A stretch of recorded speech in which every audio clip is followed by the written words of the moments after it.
and welcome to your equine education video. Today we're going to talk about different temperaments of horses. Different temperaments of horses is just like people. We all have different personalities. I'm sure you guys have that one friend who's always hyper energetic. We call her Maya here at the barn, but always bubbly, hyper excited, always the first one to the party, excited to have a dance party. And then you have those friends who are always tired and a little more lazy and relaxed. And that's fine. We have the same thing with horses.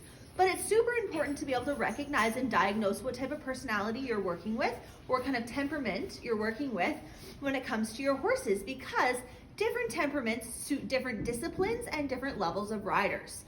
So Miss Mia here, Mia is a lovely mare, but Mia is a thoroughbred. Now thoroughbreds tend to run a little hotter. So Mia would not make a good horse for a dead beginner because she's a thoroughbred. Now Mia is not a young thoroughbred anymore. She's, a little bit of an older gray mare now. Don't tell her I said so, we'll cover her ears. But we have let her, she's grown, she's matured, she's settled a bit, but she is a thoroughbred still. So she's more inclined to be a little hotter, spooky, faster. So wouldn't be suitable for a greener horse. Now we have the next horse to compare to, Mr. Ace. Hi Ace, do you want to come say hello to everyone on camera? Now Ace is a draft cross.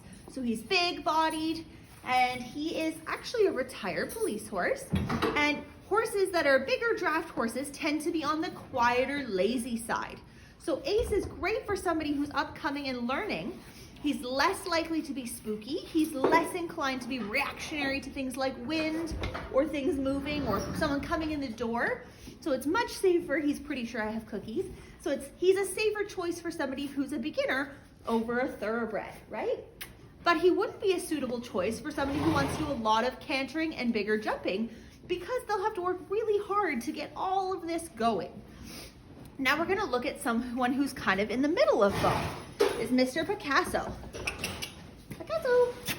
Picasso is a warm blood paint cross, so he has a little bit of both worlds married together. Paints tend to be on the kind of more neutral side, like Ace. Ace is also a paint cross, he's a draft paint.